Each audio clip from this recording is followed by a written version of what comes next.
आज हम बात करने वाले हैं इंडियन रेलवे की एक पोस्ट के बारे में। इंडियन रेलवे में बहुत से अलग अलग डिपार्टमेंट्स होते हैं और बहुत सी पोस्ट होती हैं। रेलवे में डिपार्टमेंट वाइज पोस्ट अलग अलग होती हैं। उन्हीं में से एक पोस्ट रहेगी जिसका नाम रहेगा स्टाफ एंड वेलफेयर इंस्पेक्टर। इस पोस्ट के बारे में हम इस वीडियो में पूरी जानकारी लेंगे। अगर आप इंडियन रेलवे में स्टाफ एंड वेलफेयर इंस्पेक्टर बनना चाहते हैं तो क्या रिक्वायरमेंट रहेगी, एलिजिबिलिटी क्या रहेगी, जिसमें कि आपकी क्वालिफिकेशन, एज क्राइटेरिया क्या रहेगा, सैलरी क्या रहेगी, मेडिकल स्टैंडर्ड क्या रहता है, क्योंकि इंडियन रेलवे में मेडिकल स्टैंडर्ड किसी भी डिपार्टमेंट में हो सभी पोस्ट के लिए मेडिकल स्टैंडर्ड रहता है, मेडिकल टेस्ट होता है। स्टैंडर्ड जो रहते हैं C1, V1, C2, V2, A1, इस तरह के जो मेडिकल स्टैंडर्ड होते हैं, अगर आपको इसके बारे में जानकारी नहीं है तो इस पर मैंने वीडियो अपलोड किया है। इंडियन रेलवे की वैकेंसीज इस साल आने वाली हैं और बहुत बड़ी संख्या में वैकेंसी आने वाली हैं। अगर आपको मेडिकल स्टैंडर्ड के बारे में नॉलेज नहीं है, C1 क्या होता है, V1 क्या होता है, तो वीडियो अपलोड किया हुआ है। उस वीडियो से आपको पोस्ट वाइज आपको उसमें एक्सप्लेन किया गया है किस पोस्ट के लिए कौन सा मेडिकल स्टैंडर्ड रहता है। आपको उस वीडियो से काफ़ी हेल्प मिलेगी, इंफॉर्मेशन आपको मिल जाएगी। और अगर आप उसके लिए उस पर्टिकुलर पोस्ट के लिए जिसके लिए भी आप एलिजिबल हैं, अप्लाई करना चाहते हैं, उस मेडिकल स्टैंडर्ड में अगर आप फिट आते हैं तो आप जरूर इसके लिए अप्लाई कीजिएगा जब भी इसकी नोटिफिकेशन रिलीज होता है। लिंक आई बटन पर दे दूंगी, उस वीडियो को विजिट जरूर कीजिएगा। आज के वीडियो में हम staff and welfare inspector post के बारे में बात करने वाले हैं। सारी इंफॉर्मेशन आपको इस वीडियो में दूंगी, सिलेक्शन प्रोसीजर, एप्लीकेशन फीस, सारी जो भी रिक्वायरमेंट रहेगी। फ्रेंड्स, मैं हूं आस्था एंड वेलकम करती हूं आप सभी का अपने YouTube channel government job genuine notification. चलिए स्टार्ट करते हैं। सबसे पहले हम बात करते हैं स्टाफ एंड वेलफेयर इंस्पेक्टर, ये जो पोस्ट है इसके बारे में हम ब्रीफली जान लेते हैं। स्टाफ एंड वेलफेयर इंस्पेक्टर को हिंदी में कर्मचारी एवं कल्याण निरीक्षक भी कहा जाता है। स्टाफ एवं वेलफेयर इंस्पेक्टर रेलवे के कार्मिक विभाग में सुपरवाइजरी का वर्क होता है इनका, ठीक है। स्टाफ एंड वेलफेयर इंस्पेक्टर की जो पोस्ट है, इनका जो वर्क रहता है वो कार्मिक विभाग में सुपरवाइजरी का वर्क रहता है और इन्हें मंडल, जोनल मुख्यालय, यूनिट्स या कार्यशालाओं में पोस्टिंग की जाती है और ये APO, DPO, SPO के अंडर में काम करते हैं।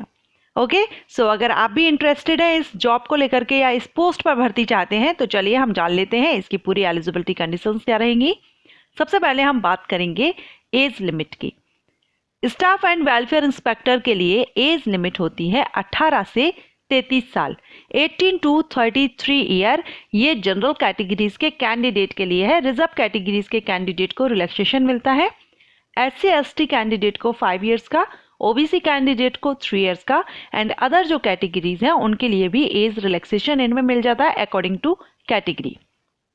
इसके बाद हम बात करेंगे क्वालिफिकेशन की। जो एसेंशियल क्वालिफिकेशन रिक्वायर्ड है वो है, इसमें आपको बहुत से ऑप्शंस मिल जाते हैं। कई ऑप्शन आपको मिलेंगे इस पोस्ट पर भर्ती के लिए। पहला तो रहेगा ग्रेजुएशन के साथ में अगर आपने डिप्लोमा इन लेबर वेलफेयर में किया हुआ है तो आप इसके लिए एलिजिबल रहेंगे। अगर आपके पास ये क्वालिफिकेशन नहीं है तो सेकंड ऑप्शन आपके पास है कि आपने ग्रेजुएशन के साथ में डिप्लोमा इन सोशल वेलफेयर किया हो। अगर ये भी आपके पास नहीं है तो थर्ड ऑप्शन आपके पास होगा LLB के साथ में आपने LLB की हो लेबर लॉ से। अगर ये भी आपके पास नहीं है तो डिप्लोमा इन लेबर लॉ में आप कर सकते हैं। इसके अलावा आप PG डिप्लोमा भी कर सकते हैं और कुछ कंडीशंस भी रहती हैं जिसमें कि MBA अगर आपने किया हुआ है तो भी, यानी इसमें आपको ऑप्शंस काफ़ी मिल जाते हैं। इसके जो क्वालिफिकेशन रिक्वायरमेंट है इसमें आपको ऑप्शंस काफ़ी मिल जाते हैं। ग्रेजुएशन के साथ में डिप्लोमा या LLB या आपने MBA वगैरह किया हुआ है तब भी आप इस पोस्ट के लिए। अब इसकी जो एज लिमिट हमने देखी 18 to 33 ईयर थी। वैसे आफ्टर ग्रेजुएशन एज 21 होनी चाहिए, बट ये जो इन्फॉर्मेशन आपको दी जा रही है ये प्रीवियस जो भर्ती नोटिफिकेशन रिलीज हुआ था उसके बेस पर दी जा रही है। तो उस नोटिफिकेशन में जो एज क्राइटेरिया था 18 to 33 ईयर रखा गया है। ओके, चलिए अब हम नेक्स्ट बात करेंगे सैलरी की। Staff and welfare inspector in railway में जो सैलरी रहती है वो लेवल 6 से रहती है, यानी आपकी जो स्टार्टिंग सैलरी रहेगी 35,400 से स्टार्टिंग रहती है। अगर हम बात करें इसमें सिलेक्शन प्रोसीजर की, तो सिलेक्शन प्रोसीजर एक तो आपका सबसे पहले कंप्यूटर बेस्ड टेस्ट होता है, CVT आपका होगा। उसके बाद होगा डॉक्यूमेंट वेरिफिकेशन और जो CVT एग्जामिनेशन होता है उसमें नेगेटिव मार्किंग भी रहती है, 1/3 मार्क माइनस किया जाता है ऑब्जेक्टिव टाइप क्वेश्चंस रहते हैं, एमसीक्यूज टाइप्स क्वेश्चंस रहते हैं। 1 क्वेश्चन का आपको 4 ऑप्शंस दिए रहते हैं, जो भी करेक्ट रहेगा उसको आपको टिक करना होता है। अब हम बात करेंगे कि इसका नोटिफिकेशन कैसे रिलीज होता है और किस साइट पर आपको देखना होगा। तो इसका जो नोटिफिकेशन है वो आरआरबी रेलवे रिक्रूटमेंट बोर्ड, आप जिस भी जोन से अप्लाई करना चाहते हैं उसके आरआरबी की वेबसाइट पर आप विजिट कर सकते हैं, देख सकते हैं। वैसे ये वैकेंसीज काफ़ी लंबे टाइम के बाद अब आ रही है, क्योंकि रेलवे में वैकेंसी भी काफ़ी लंबे टाइम के बाद ही इस साल नोटिफिकेशन रिलीज हो रहा है। अगर ये पोस्ट की हम बात करें तो इस पोस्ट के लिए जो नोटिफिकेशन रिलीज होगा वो रिलीज होता है जैसे कि various post of ministerial and isolated category, इस तरह से नोटिफिकेशन रिलीज होगा। उसमें बहुत सी पोस्ट रहती है जिसमें से एक पोस्ट ये वाली भी रहती है। सो इसके लिए आप अप्लाई कर सकते हैं। अगर हम बात करें एप्लीकेशन फ़ीस की, तो इसमें जो एप्लीकेशन फ़ीस है जनरल कैंडिडेट के लिए, अनरिजर्व कैंडिडेट के लिए 500 रुपये एप्लीकेशन फ़ीस रहती है, और अगर आप रिजर्व कैटेगरी से बिलोंग करते हैं तो 250 रुपये एप्लीकेशन फ़ीस रहती है। अब ये जो फीस है ये भी प्रीवियस जो भर्ती आई थी उसके जो नोटिफिकेशन था उस टाइम पर जो एप्लीकेशन फ़ीस रखी गई थी उसी के बेस पर आपको इन्फॉर्म कर रही हूँ। हो सकता है आगे अगर इसकी वैकेंसी आती है तो जो एप्लीकेशन फ़ीस है वो चेंज हो सकती है। सो वो जब भी वैकेंसीज आएंगी उस टाइम हम ये देख लेंगे। मेडिकल स्टैंडर्ड के बारे में हम यहाँ बात कर लेते हैं। इसके लिए जो स्टाफ एंड वेलफेयर इंस्पेक्टर की पोस्ट है, इसके लिए मेडिकल स्टैंडर्ड क्या रहता है, तो इसमें मेडिकल स्टैंडर्ड C1 रहता है। C1 मेडिकल स्टैंडर्ड है। अब मैं आपको पहले ही बता चुकी हूँ, अगर आपको C1 का नहीं पता है, C1 B1 या जो भी मेडिकल स्टैंडर्ड रहते हैं डिटेल में पोस्ट वाइज आपको बहुत ही अच्छे से एक्सप्लेन किया गया है। वीडियो आप जरूर देख लीजिएगा, आपको काफ़ी हेल्प मिलेगी। कोई भी किसी भी डिपार्टमेंट में मेडिकल स्टैंडर्ड जो रखा जाता है उसमें आपको हेल्प मिल जाएगी, आपको समझ आ जाएगा कि ये मेडिकल स्टैंडर्ड में किस टाइप का क्या रहता है, किस मेडिकल स्टैंडर्ड में।